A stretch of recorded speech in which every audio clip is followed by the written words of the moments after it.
Konnichiwa, ladies and gentlemen, and welcome to part 6 of What If Naruto at Kubikiribocho. Alright, when we last left off, we've read one of the most, what I believe is the currently most darkest chapter in the series. R.I.P. Akamaru. Sorry about that. But now here we finally get Tenten's little match. Hopefully this chapter, I think this chapter is more respectful to her than the actual freaking anime was. So let's hope she puts her back into it and she actually gets to keep it. Alright. Before we begin, the routine. Hit that big red subscribe bar, make it turn gray. Hit the notification bar, make sure you ring the little bell, make sure to get notified of all my latest videos. Because I'm going to attempt to upload at least once a day. And leave a comment down below for, well, just about anything. But make sure it's friendly. We're out. I'm just screwing with you guys. But seriously, have any suggestions for future stories? Leave it down below. Anyway, with all that said and done, let's jump right into this fanfiction reading. Chapter 6, Preliminaries, Part 2. All is well that ends well, sort of. Seeing her name pop on... Yeah, that's always a good first start. Seeing her name pop up on the screen excited Tenten. It was her time to shine. Her chance to show a little bit of what it means to be a real kunoichi. And not a wannabe like those two poor excuses that ended their fight in a draw, she thought harshly as the bunny-haired girl made her way down the steps of the arena. Her opponent wasn't far behind either, and soon enough, Tenten found herself staring into the blank, sunglass stare of Shino Aburame. She bowed in respect. I hope we can have a match. I I hope we can have a great match, the weapon mistress said as she aimed back up. Then Tenten smirked. After all, we wouldn't want to bore everyone with a short match, right? For a moment, Shino didn't speak, and Tenten thought the boy was either mute or arrogant. But then the lanky teen's voice reached the brunette's ears as he said, It'll only be short if you can't keep up with my bugs. The confidence in her opponent's voice put Tenten on edge a little. What could the clan heir have planned? I can't be sure, but there's no way I'm going to sit back and wait for him to get it started. So I guess it's best if I make the first move. The brunette figured as she pulled out a scroll from her hip pouch. An explosion of smoke revealed that it stored a pair of kali sticks. Crouching low, Tintin settled herself into a basic stance before pushing off with her lead foot and rushing at Shino. Her time training under Kono as fast as Shinobi made it so Tenten closed the gap between herself and her opponent quickly. This also meant the Aburame heir was forced to defend himself sooner than he expected. Tenten opened with a sweep at the taller boy's legs, but as Shino soon realized this was a ploy. The brunette had done this as a feint. Instead of continuing the move, she spun around the lanky Yenin and made a strong blow to the back of his left knee. This move caused Shino to buckle, which opened his defenses up and allowed Tenten the opportunity to swing back around and drive her elbow into his stomach. The ever stoic Aburame let out the only most necessary of a grunt in pain for the follow-up as he staggered backwards in an attempt to put space between himself and the weapon mistress before him. Tenten saw right through this immediately and moved fast to close what little space had been created.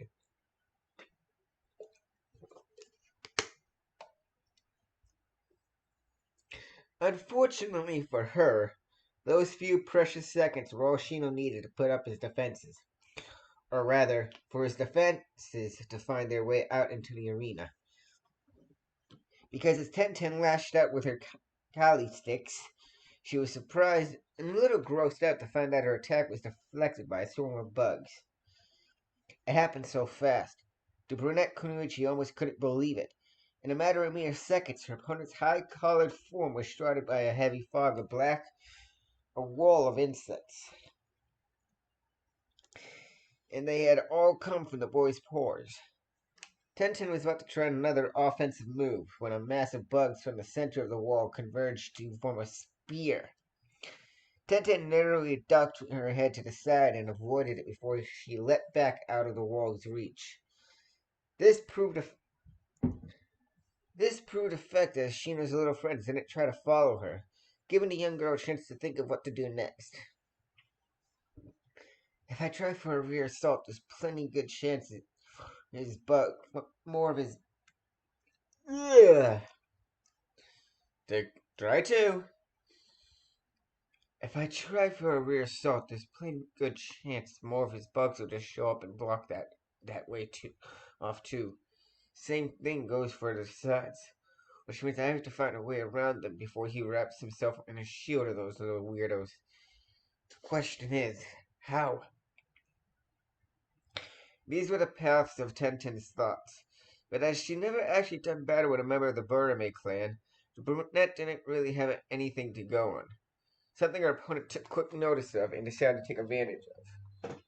With a wave of a hand, with the wave of his hand, Shino motioned for a clump of his wall to detach itself and move its way over towards Tenten.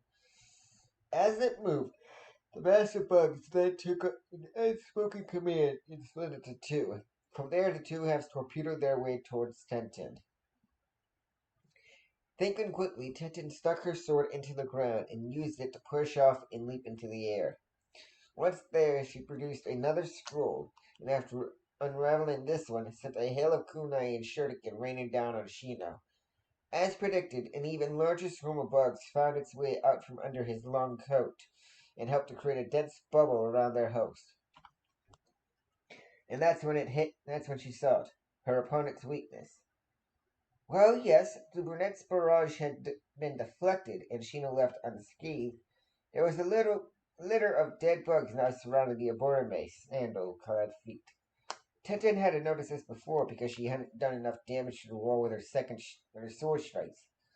But now it was clear to everyone that Shino avoided damage at the cost of his hive. And last I checked, no insect hive is infinite. If I can keep this up, he'll be forced to either fight me or give up. What? The bunhead girl's thoughts were interrupted by a painful impact against her back.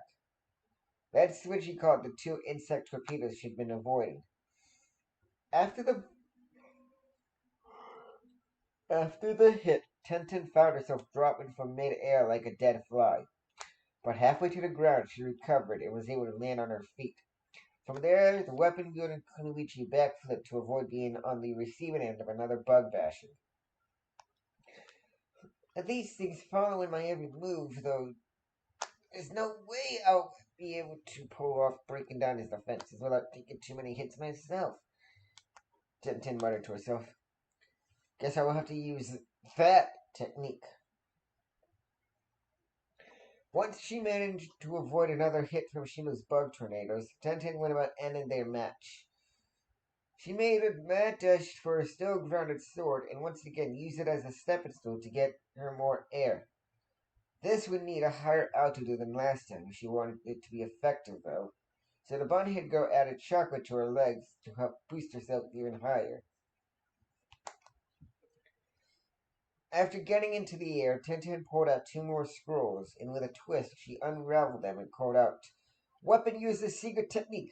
Hardware hailstorm!" If the onlookers up in the stands thought Tenten's last attack was a lot of steel, then what came next was beyond anything they had expected. Weapons of all shapes and sizes came pouring out of those two scrolls. Everything from swords to arrows hurtled towards the ground, towards Shino and his bugs. You know, Tenten, this is why many people think you have a This is why many people think you have a weapons fetish. The Aburamoi's form was lost in the glittering sea of metal, and Tenten's chocolate brown eyes quickly lost sight of him. This lasted for a minute longer before the rainstorm of weapons stopped and revealed what was left behind. But this lasted for a minute longer before the rainstorm of weapons stopped and revealed what was left behind. Bugs. There was nothing but dead insects scattered across the arena floor, and Tenten's weapons buried in the cement. But there was no Shino. Tenten, who had finally touched back down to the ground, had her head on a swivel, looking left and right for her opponent. Where'd he go? I'm right here. That was the only warning the brunette got before hands reached out from the earth and grabbed her ankles. Quick thinking allowed Tenten to substitute one of her many weapons that littered the arena and escape, while from her new position she watched as Shino uprooted himself from the floor and stood before her. He was a little dirty, but other than that, there was no evidence that any of Tenten's weapons hit their mark. Shino must have understood her curiosity because he went on to explain that he had seen her attack Haman and used his earth element to escape by using the headhunt jutsu. But do have to give you credit for thinking up that plan. Not many would think to attempt forcing a bordermaid to use their entire colony for a defense maneuver. Unfortunately, your eyes gave you away, and now I'm sure you used up all your storm scrolls. Yeah, and so what? I can still beat you. Perhaps, Shino agreed. But can you do it before my friends overpower you and drain every drop of chakra from your system? Tenten followed the boy's finger and watched as a virtual army of insects crawled towards her from behind. She was caught in a pincer move, but then, before the bun-haired Kunichi could wonder where they came from, those same eyes Shino had mentioned giving her away earlier caught sight of something. A hole, about the size of a bottle cap, was carved out of the ground. And that's when she realizes it. Shino was defenseless. He'd sent out the rest of his colony while underground, and now was trying to bluff his way to victory. She could win, if she got to, and put down the abortamate before his little friends got to her. Chocolate brown eyes looked back and forth as their owner debated her next decision. Should she do it? Could she do it? I can't, Tenten whispered resolutely to herself. I can do this. Grabbing the handle of a sword that was stuck behind her, Tenten pulled it from its earthly sheath and rushed her opponent with a mighty battle cry. As she grew closer and closer to the lanky Abertame, though, the blonde-haired girl could also hear the remainder of his colony moving in on her rear. This is going to be a close call for sure, but nothing ventured, nothing gained, right? With her developed speed, it didn't take long for Tenten to close the gap again and re-engage Shino in the close combat. Opening her attack with a pommel strike aimed at Shino's head, Tenten soon switched it up by using her left elbow in an attempt to strike the boy's collarbone, when he ducked under her sword. The second attack hit its mark, though, and Shino crumbled down to one knee. Taking advantage, Tenten quickly spun around, slid the blade of her sword so it was pressed gently to Shino's collar throat. Call off your bugs now, Abortame. I know they're all you have left, so there's none in your body to stop me from pummeling you into the ground. You lose. With his bluff called, no other cards left to play, Shino had no choice but to forfeit his match. With Tenten declared the winner, a crew was brought in to clean up the arena. Both weapons and dead bugs were cleaned up. Tenten made sure to mention to keep them. Tenten made sure to mention to them to keep her weapons all in one place so that she could see them back up later. From there, she and Shino returned to the risers with the rest of the getting that remained. Looks like you're down one, Kurenai, Asuma teased the red-eyed beauty. Maybe you should have waited after all. It looks like your team's about to get swept. The Jonin Kunrichi in question glared at the bearded man. Well, look at who they were up against. An unstable Chia and a girl with a whole year's worth of experience and training under one of the village's best instructors. Oh, come on, Kirina. Don't be like that. There's nobody to blame but yourself. You should have understood that your team just wasn't ready this year, Asuma went on to say. And what about yours? Kirina rebuked.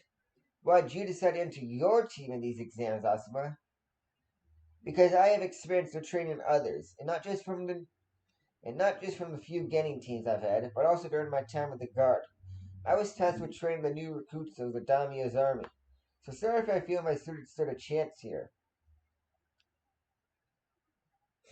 And then to add insult to injury, he said, and let's not forget, one of my Genin has already passed the preliminaries. At least I have Hinata. There's still a chance. You two are so sad. Kakashi's voice interrupted them. You both forget that two of my students have already passed. Kurenai turned her glare on Kakashi at this point and told him that his student should have been disqualified for his brutality against a fellow legionary. I mean, how can you stand there and tell me that something shouldn't be done about this? That's not what I was trying to come across as, Kurenai, so I'll apologize for that. What you're asking for is a bit extreme. To disqualify someone for excessive force during a shooting exams is ludicrous. It's like putting a shinobi on trial for murder after he kills an enemy. Ridiculous. Well, we'll see what the Hokage has to say about that. Because once the preliminaries are over, you and I are going to have a little chat with him about all this. Alright, then, we will. And once the Hokage dismisses your claim, I'd like an apology. While the grown-ups argued over their students, the Genin were busy having discussions of their own about what was going on. I still can't believe Sasuke killed Kiba's dog, Choji mumbled behind a mouthful of chips. What's going on inside that head of his to think that the Unizuki clan isn't going to retaliate? That's just it, Sho.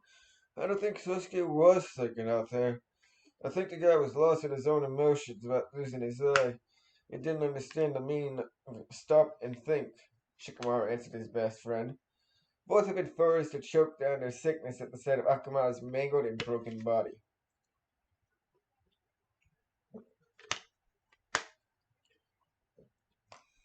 What do you think will happen to him, Shikamaru? Sasuke, I mean. What do you think the Hokage and Kiba's clan are going to do with him? I don't know, Choji. Whatever it is, I'm sure glad it's not happening to me. Actually, there's not much the Hokage can do about what happened, Naruto threw in his 2 cents. These matches are actually outside any Kage's jurisdiction of power. It helps keep the other villages from feeling like the host could be cheating. But these are shinobi of Lord Sarutobi's own village. Surely could pass judgment in that case, Joji countered. Naruto just shook his blond head and told the overweight boy that wasn't true. At least, not until after the exams are over. Otherwise, it breaks the agreement that was set up during the creation of these tests. And that's something the old man won't do, no matter what. And are you okay with that? This time it was Tenten's voice that rang in everyone's ear. She had finished climbing the steps and made her way towards Naruto to see what he thought of her victory. But when she heard what they were all talking about, the button-haired girl couldn't help wonder about the blonde's personal opinion on the matter. Blue Eyes turned to stare into chocolate brown as Naruto gave his answer. Am I okay with someone having to watch their comrades die? No. But I also understand that death is an inevitable part of our profession. And to think we're going to make it through our whole lives without seeing or causing it is just plain ignorant. For those who knew the old Naruto Uzumaki, this response came as unexpected. Since when did a class clown become a philosopher? But for Tenten, the answer was acceptable. So, what do you think of my match? Pretty impressive stuff out there, huh? You did well, I'll grant you that, but it's revealed a major flaw in your abilities, Tenten. With her brow crinkled in confusion, the weapon mistress asked what that could be. You rely too much on your weapons. You didn't use a single jutsu out there, Naruto pointed out. It almost cost you the match. Yeah, Tenten agreed. But I did win, didn't I? What does it matter about almost if I get the victory? Because just how many of those almost do you think you'll get away with? If you hadn't called Shino's bluff today, it would have been him that was declared the winner and moving on to the finals. What about next time, during a mission? What if the next almost comes at the cost of someone's life or career ending injury? What will you do then? Do you not think do you not think you are being a bit harsh in your response, Naruto Uzumaki? Rock Lee stepped in. He heard the way the blonde was talking to his teammate and didn't appreciate the younger boy's tone. As a matter of fact, Lee, no, I don't. Naruto turned back to Tenten. And I'm not saying it's not great that you won, just that there was ways to make it easier, less risky. You told me your dream, but what good will my part do if you get killed before it happens? Tenten listened to Naruto's words carefully. She realized he was right. Then you'll teach me, she decided. This threw the young Uzumaki for a loop. What? Don't you already have a sensei, though? Why don't you need to learn from me? Because my Jonin instructor doesn't work with us on how to perform ninjutsu or genjutsu. He works only in taijutsu. Sure, he teaches us the fundamentals about both and how to counteract them, but not how to do any of them. Besides, you want me to teach you about stealing, right? Doesn't this seem like a fair trade to you? Naruto couldn't agree with the Kunoichi's. Naruto couldn't argue with the Kunoichi's logic, and it was better practice for him to teach others what he knew.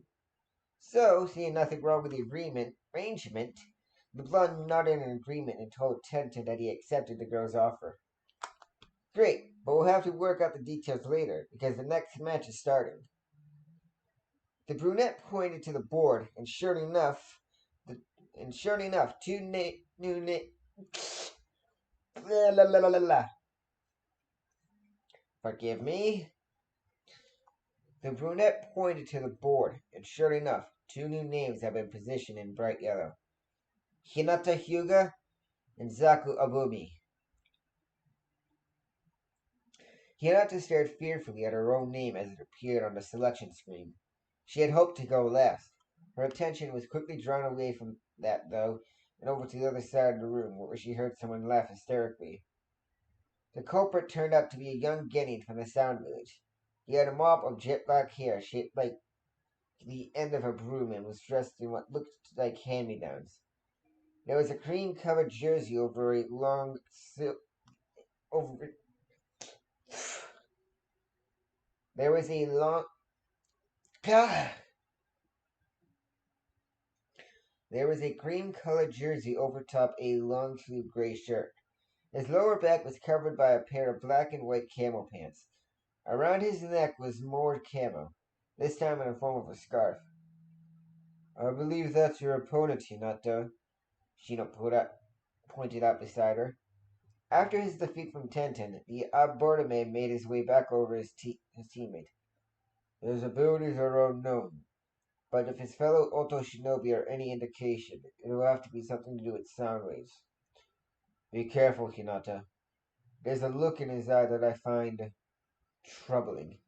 I, I'll do my best, Hinata muttered. She was nervous about facing a foe she knew nothing about, especially one who dealt with something as dangerous as sound waves. But the heiress didn't let fear stop her from making her way down the steps and onto the arena floor. After all, she had no chance of winning if she didn't at least try. It wasn't long after she made her way onto the floor that Hinata was face to face with her opponent, and from the new closeness she could see just how sick and twisted the boy's grin was. It sent shivers through the heiress's petite frame. One smile is supposed to make you want to talk to someone, rather than turn and run. And if his twisted visage wasn't bad enough, when Zaku spoke, Hinata likened it to the chattering of a rabid monkey. Is this supposed to be some kind of joke? I thought this was a tournament for fighters, not a beauty pageant. Can I get a real opponent, please, and not some pampered puppy? There was Through a series of coughs, Hayate explained that Zaku was stuck with Hinata unless she forfeited. Hinata did not. Fine, Zaku spat. If I can't get you to give up, I'll just pump on you to the pulp.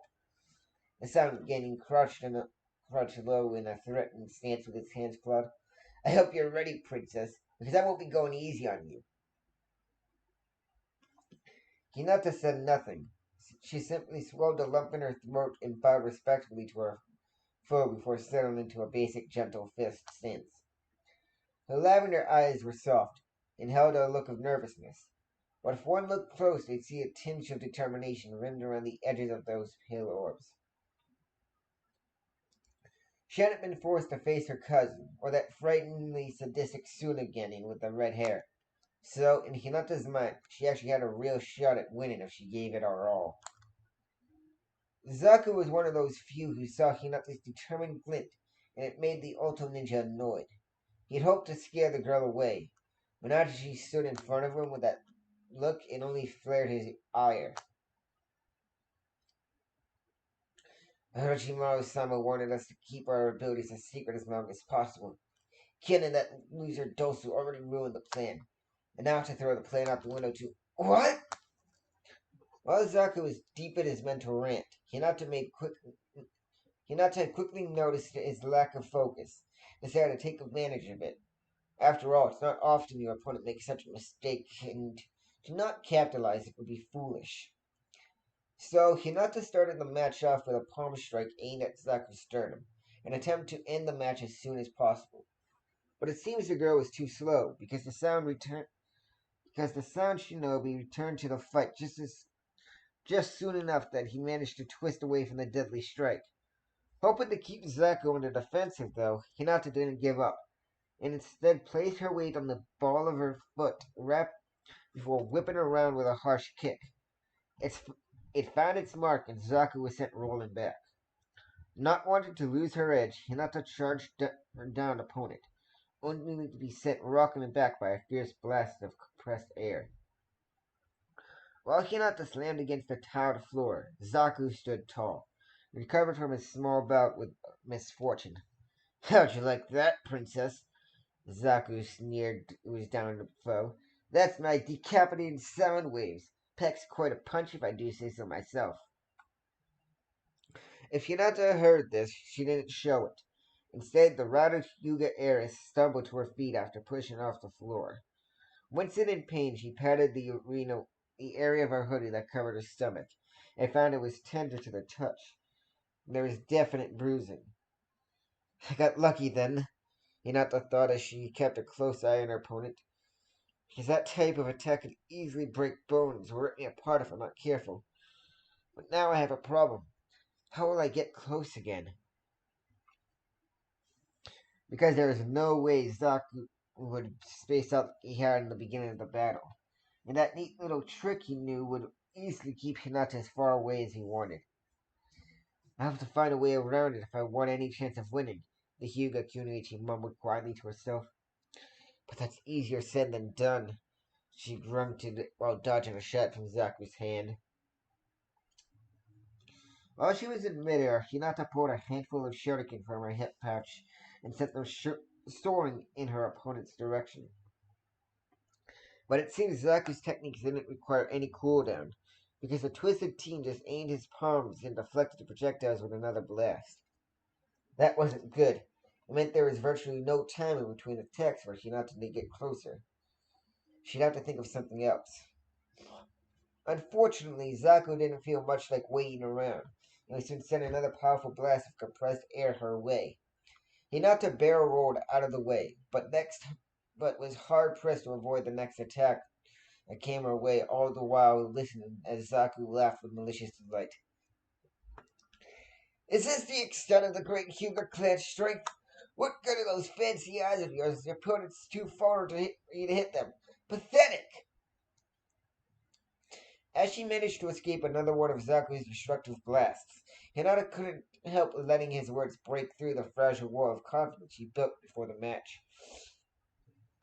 He'd sounded almost like her father, almost like her cousin, in his harsh words. Her opponent was voicing his displeasure in her performance the same way the heiress's own family would do back home, and it stung terribly. She was trying her best, but even that didn't seem to be enough.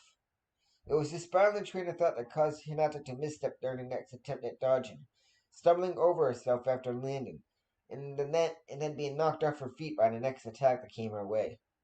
But this one was at least twice as powerful as the first she'd been hit with, and as she landed, Hinata was sure she'd felt at least three of her ribs crack from the impact. Hinata coughed up spatters of blood as she shakily made it to her hands and knees. Her entire body was racked with tremors as it shook violently from the assault it had just taken. And yet, the Hyuga heiress still managed to find her way to her feet. On shaky knees, she activated her Byakugan before falling back into her family's taijutsu stance. Up on the platform with the spectators, Kurenai was watching with rapt attention as the student signaled she was ready for round two. Hinata, please be careful. Asuma heard the new Joni's whispered plea and turned a somber eye to her. Kurenai, I hate to say it, but I don't see much of a chance at victory here. Hinata has no sorts of distance attacks other than her weapons, and we've seen what happened there, which means her only hope is to get in close. But what that Sangeni can do, I don't see that happening. So what? The red-eyed beauty cut harshly as she turned her gaze on the man beside her. She just yelled down from a student to give up? The Hokage-san frowned. That's not what I'm saying here. With what I could see of her opponent, that may have to happen soon. And I just don't want you to realize that so Hinata doesn't get any more hurt than she already is. The Hokage's son frowned. That's not what I'm saying here. But what I can but with what I can see of her opponent, that may have to happen soon. And I just want you to realize that so Hinata doesn't get hurt any more than she already has. We're a ninja, Asuma. Getting hurt is one of those unavoidable clauses in our contract. And it's something I can see young Hinata needs to learn. Kakashi chimed in with his 2 cents. Besides, if not for her own shyness, this match would still be in her favor. What do you mean, Kakashi? Karen wondered curiously. Sure, Hinata had a confidence problem, but the new Jonin hadn't seen it cause any problems other than that recent stumble. Before that, her student had been doing fine. Guy noticed the lost look in her eyes and chose to elaborate on what he knew his rival to mean. Her jacket. Her jacket! It got in the way earlier in the match. If she hadn't been wearing it, young Zaku wouldn't have fully escaped that first punch trick. She would have grazed him just enough to damage his right lung, which would have caused him to stumble and leave him open to more than just a kick that she'd thrown. A shame, really, when one thinks about it. But I tried to get her to take it off. Kurenai cried in frustration. If what was being said was true, then her failure to inspire Hinata was why the girl was losing. She just won't do it. Probably because she hasn't been shown how much better Shinobi should be without it, Kakashi threw. I'm sure if you took her aside for some private practice and had her try it, she'd realize the benefits. And that would make her more okay with doing it in public, which I'm guessing is the real problem. And how could you be so sure? Kurenai questioned sharply. What made Kakashi think he knew the woman's own student better than her? Because I read her file back when we were asked to pick what squad we wanted to lead. And I also spoke with Ruka about each student too. Both explained that Hinata had a desire to prove herself as strong. One that, if approached correctly, would help propel the girl to Chunin in no time with her natural skill and ability to learn quickly through understanding. I've tried, but she won't listen to me, Kurenai argued back. No matter what I say, she just keeps refusing, even when I offer to train her privately. Maybe because you aren't the one she needs to hear it from, Kakashi surmised. And no one noticed the way his lone eye forced its way across the room to one particular blond swordsman. But that was only for a moment, because the commotion down below caught everyone's attention again. Hinata had thrown a smoke bomb to the ground and encased herself in its shroud. Back down in the arena, Zaku laughed mockingly at the Harris's attempt at cover. What do you think that'll do for you? I'll just blow it away. But just as he set his hands in motion, the sound ninja noticed that not one, but four Hinatas exploded out from inside the cloud of smoke. One went airborne while two rushed out from the side. The last one came from dead center and raced straight for him. The three others launched a mini barrage of weapons at Zaku in the hopes to either land a hit or confuse him. Quickly coming to the conclusion that three of them were clones, Zaku now had to figure out which was the real one. Deciding to deal with the weapons first, the youth turned his head outwards and blasted the two at his sides. When she shimmered out of existence, he had the answer. And so, turning his attention to the last two Kunoichi, he prepared another assault. One hand stretched on front, while the other was aimed high. When the Hinata in the air twisted out of the way, Zaku smirked, only to cry out in pain a moment later when the other Hinata began a fierce, gentle fist assault on his body. Spectators watched as the Hinata from above exploded in a cloud of smoke. It had been a shadow clone, one with just enough chocolate to trick Zaku, but from the looks of a haggard Hinata, just enough seemed to mean the rest of her reserves. But it worked, she thought triumphantly, as she sent her fingers jabbing into Zaku's arms before making a shot for his chest. Unfortunately, the body's time under Orochimaru increased his pain tolerance to tremendous heights, allowing him to grit through the pain he felt from those blows and catch another strike to his chest. From there, he pulled her forward, swept her feet from under her, and buried his other fist deep in her stomach. The exhausted heiress went limp against her opponent, practically leaning on to support her weight. That clone had been her last chance. All she had left was the energy to survive. Zaku easily took notice of this and grinned sadistically. This meant he could have some fun before the match was over. Changing his grip, the Sun Gaining wrapped his hand around Hinata's throat before shoving her back. He watched with a disgustingly twisted grin as she stumbled over her own feet before landing on her back. While the heiress gasped for breath, Zaku stalked forward, but refrained from letting loose the entirety of his cruel nature. He didn't need the proctor calling the match after all. Here, let me help you, he taunted as he reached down for the scruff of Hinata's jacket. Lifting the lightweight heiress back to unsteady feet, Zaku teasing the ass if she wished to give up now. Her response was not what he expected. No, I won't quit. I can still win. The girl's persistence had been amusing in the beginning, but now it just set Zaku on fire with rage. A rage he felt he not to need to take responsibility for. So, faster than the heiress's weary eyes could follow, Zaku sent his knee slamming into her bruised stomach. Then he watched as the Kunoichi dropped to her knees. Coughing up blood, Hinata didn't have much time to register the immense pain radiating from her abdomen, because it was soon replaced by sharper agony coming from her skull.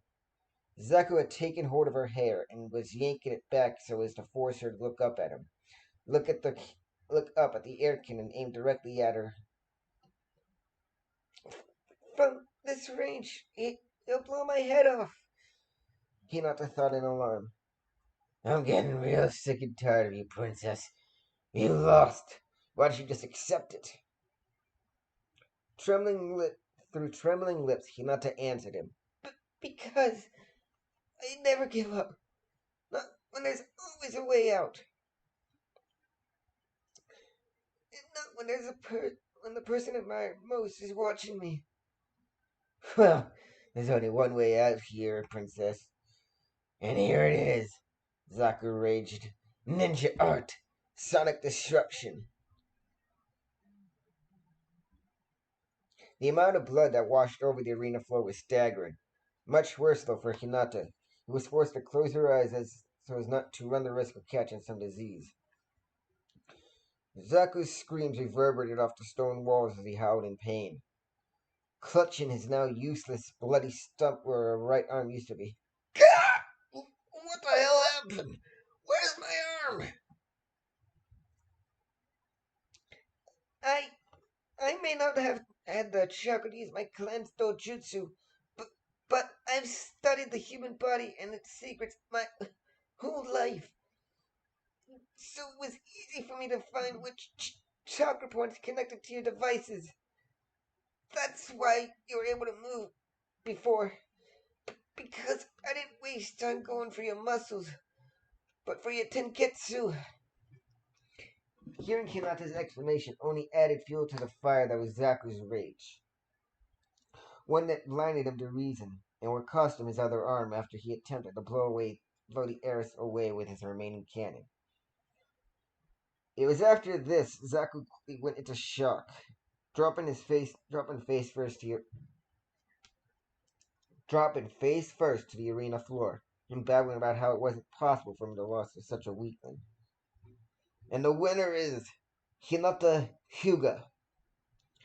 Hinata made an attempt to get to her feet, but she was simply too tired from the match and quickly found herself falling.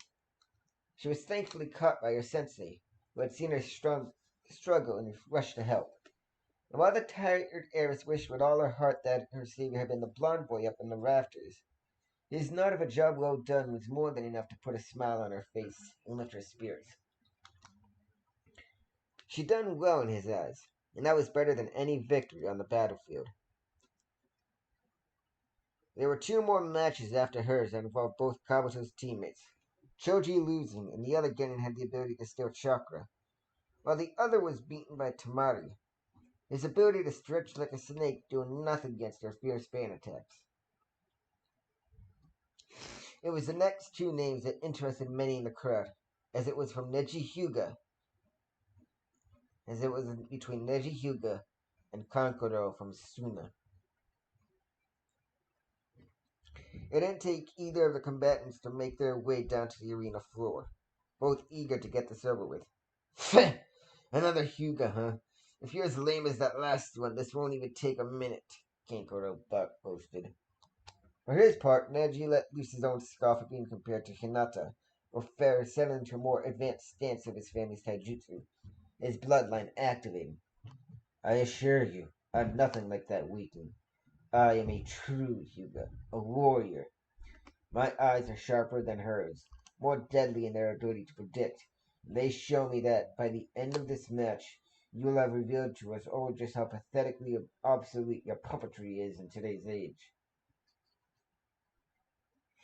The Hyuga boy's remarks against his craft started a fire in Kangaro's chest, one that blazed to life behind his beady black eyes, and had him tensing in anticipation for the fight to come. Once Hayate announced the start of the battle, Kankuro was quick to start things off. I'll show you, outdated tough guy, he growled, reaching back and bringing forth his tool. If anything, my craft will overcome the likes of you dojutsu types and usher in a new era of the shinobi world. Neji's response was just a smart condescending in the Suna boy's direction. Good, he thought. I was right in my assumption, and I was running on emotion. The fool won't think to use his head in the fight. As fate predicted, my superior mind will win the day here. Screw you and your philosophical fate BS, Neji. Honestly, I don't believe in fate.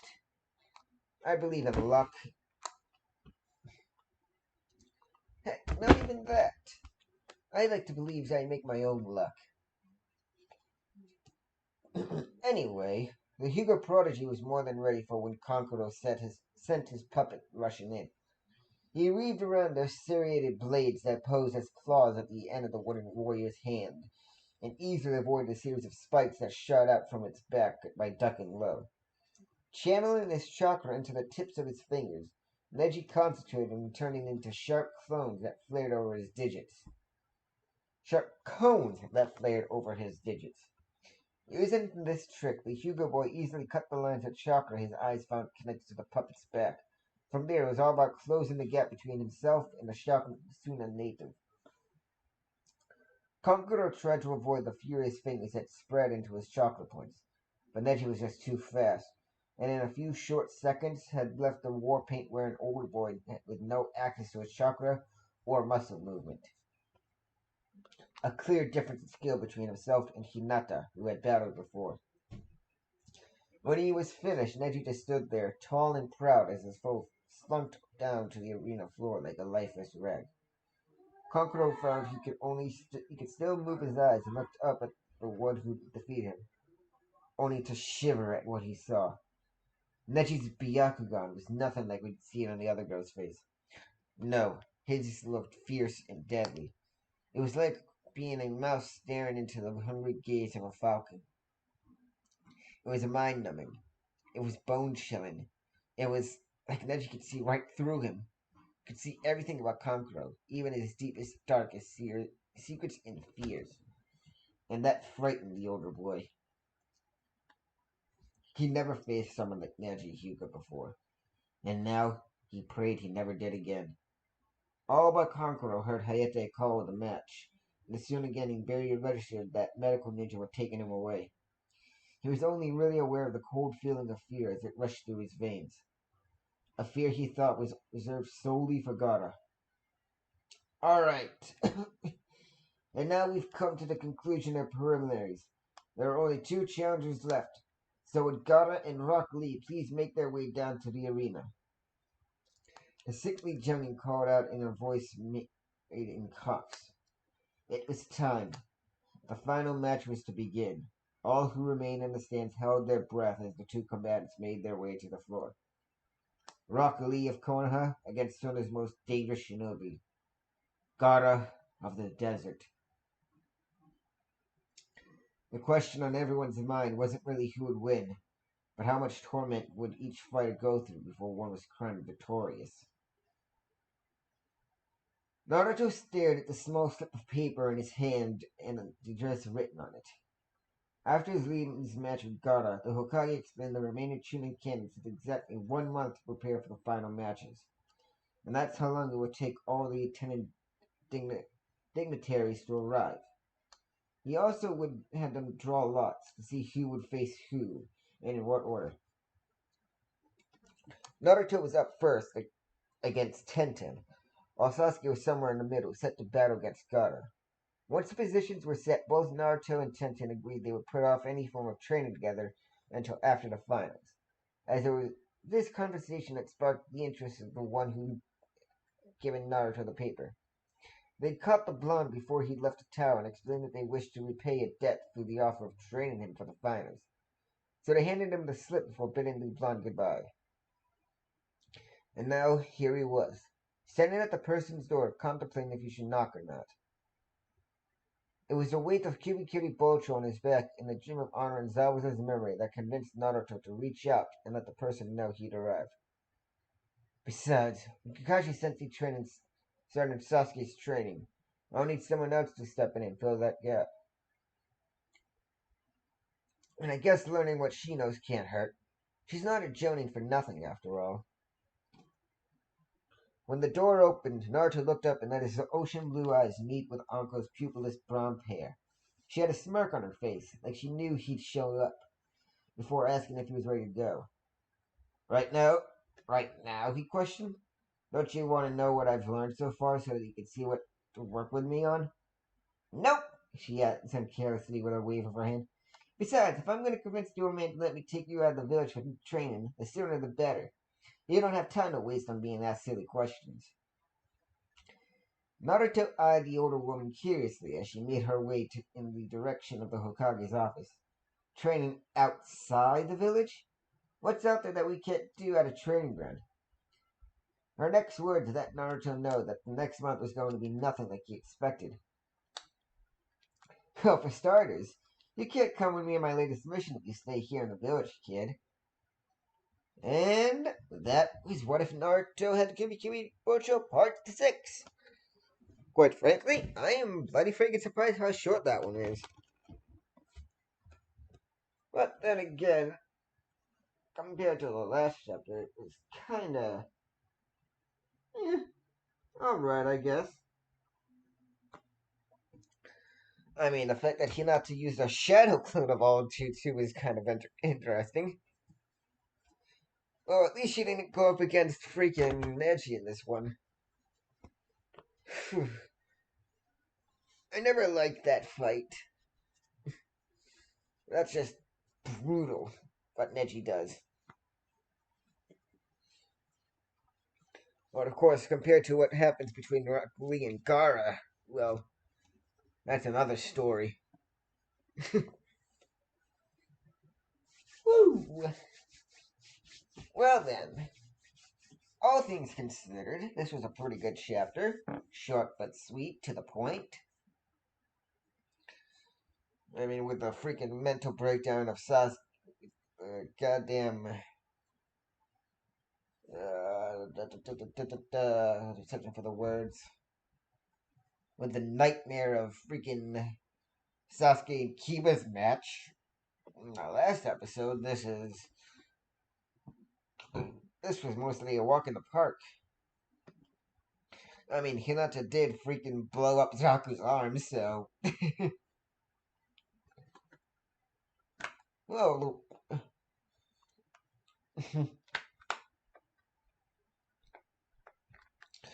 with Naruto killing Dosu and Hinata blowing up Zaku's arms, that only leaves Keenan still in top condition.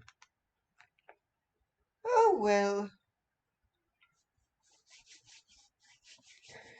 Now, I got some news I want to say. Eventually, there are two stories I want to read, but I won't read them until we get to 200 and 300 subscribers, respectively. For the 200 subscribers, I repeat, plan, not saying I'll do it, on reading yet again with a little extra help by Third Fang. That would be a fun series to read. With the Great Scale Clan. Freaking. Oh. Reason I want to read that is because it's one of the greatest stories. It's one of the. It's a comedic genius. The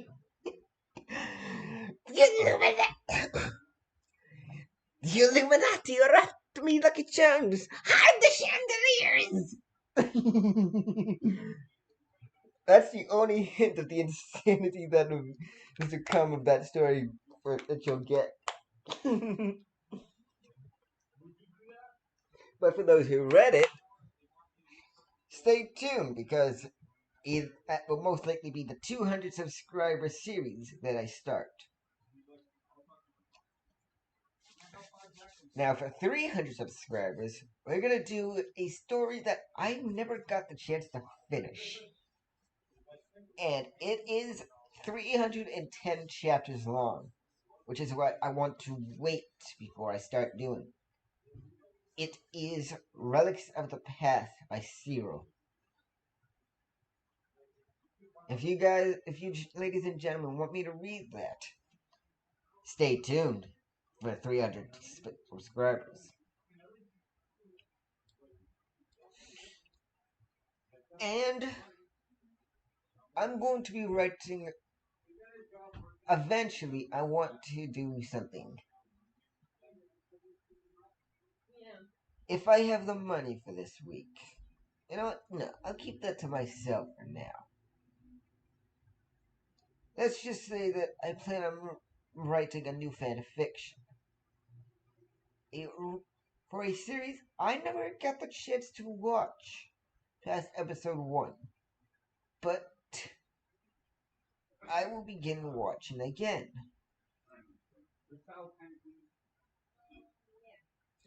Anyway, I think that's enough talking out of me.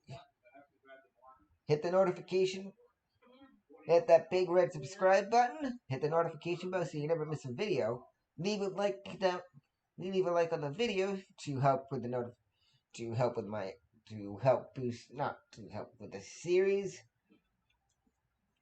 And have any suggestions for future stories, or if you just want to talk or whatever, leave a comment down below. Until next time, stay chaotic, my friends. Chaos Control!